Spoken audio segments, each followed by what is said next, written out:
nhớ rong ít trồng nhiệt chỉ cứ ti phong dư mong thiết thua kén cử nừng nhớ hồ lú tế chầm lo thiết nhớ thống bờ hồ lú địa tế nọ nó nọ của do ít tu mi nhọ mong yếu lọ tế thiết xa trả sọ nọ một chỗ nhiệt tú lâu nhiệt tú cho tới mình do tới mình địa tu nhiệt tú tàu cho lọ chuột chùa qua kế cuốn sọ trâu bé mong bé yên bao thiết bỏ tàu lời tia nhiệt tú chua thiết nụ bé mong nó nọ bé mong chỉ mua lần từ mua bản sự thiết mua chúa cả nọ giờ li nọ bé thiết yếu tàu nọ tia si chúa nọ tu cá sư yếu chơi tu nụ cho nhiệt tú cho một yun cho yu lò nhiệt tú ở rồi bé mong hải blo chua cánh cử nhỏ hồ lú tê chầm blo thiết nhỏ thông luôn địa tê chỉ mua kế hậu xanh ô yên vua thiết lử hải nừng yuan gà xế yếu kế trâu bé mong giờ li nọ bé thiết sợ lò hài thiết đời khó tánh mảnh nọ có thua lên thua tù bao cho khó mảnh tranh cơ nọ nhiệt tú lâu yếu có hải lùm blo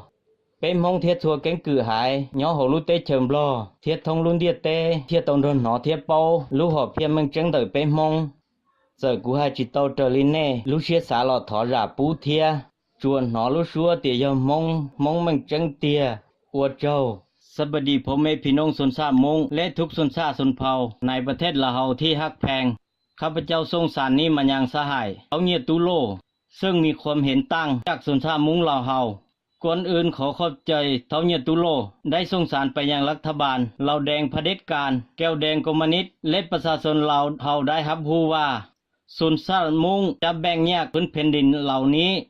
ข้าพเจ้าได้เห็นเจ้าแสดงพงศาวดารลาวและประวัติศาสตร์ลาวส่งเพิ่มยากอาหารต่อชนชาติมงทั่วโลกได้รับรู้ว่าพื้นแผ่นดินเหล่านี้เป็นของคนลาวชนชาติมงบ่มีสิทธิแบ่งแยกเป็นของตนเองแต่อย่างใดเลยข้าพเจ้าขอบอกให้เจ้าได้รับรู้และเข้าใจว่าสิ่งที่เจ้าแสดงนั้นถูกต้องแต่เมื่ออดีตมาฮอดปี1975เท่านั้นตั้งแต่ปี1975เป็นต้นมาพื้นแผ่นดินเหล่านี้บ่มีพระเจ้ามหาชีวิตบ่มีเจ้าของประเทศตกเป็นของรัฐบาลลาวแดงเผด็จการและเขียวแดงคอมมิวนิสต์ยึดครองปกครองมาฮอดปัจจุบัน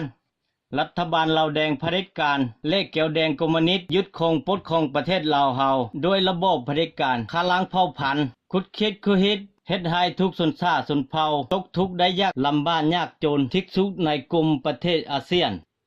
ประชาชนเวียดนามเข้ามาอาศัยอยู่แยกแผ่นดินแยกศักดิ์สมบัติแยกศักดิ์ในดินสิ่งในน้ำประชาชนลาวเฮากลายเป็นพลเมืองชั้นสองและประเทศลาวเฮาจะกลายเป็นแขวงหนึ่งของเวียดนามในอนาคตอันใกล้นี้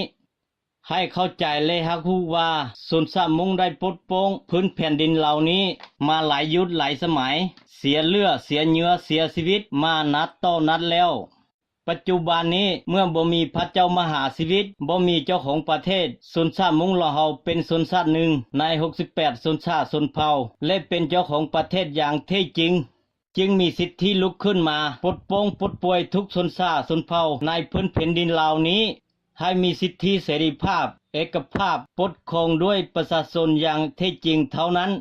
ชนชาติมงลาวเฮาจะบ่ทนและบ่ยอมรับประเทศใดประเทศหนึ่งมายึดครองปกครองประเทศลาวเฮาโดยระบบเผด็จการกดขิดคุดฮิตฆ่าล้างเผ่าพันธุ์ทุกชนชาติชนเผ่าในพื้นแผ่นดินนี้ต่อไปอีก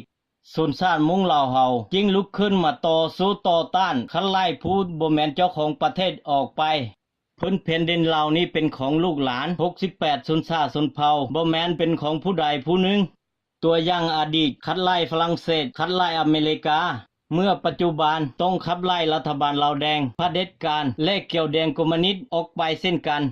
โทเนตุโลและครอบครัวได้เสียสละเพื่อระบบเผด็จการนี้มาแล้วได้ผลประโยชน์หยังอยู่ระบบนี้บ่ได้ในที่สุดต้องหนีฮ้อนไปเพิ่นยินเช่นกันเจ้ายังเอาชนชาติมงมาเว้าตัวยั่วไปมาม้วนปากแท้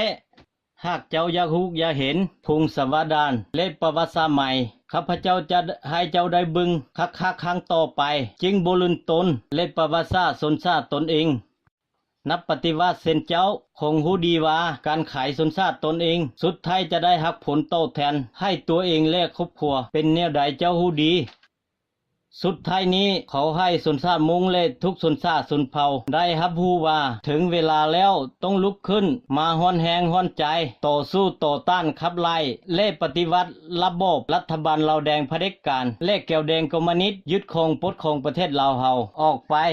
ทุกชนชาติชนเผ่าในประเทศลาวจึงจะอยู่อย่างสงบสุขได้อย่างนานาประเทศต่อไปขอขอบใจที่รับฟังรับชมวันที่14 เดือน4 2019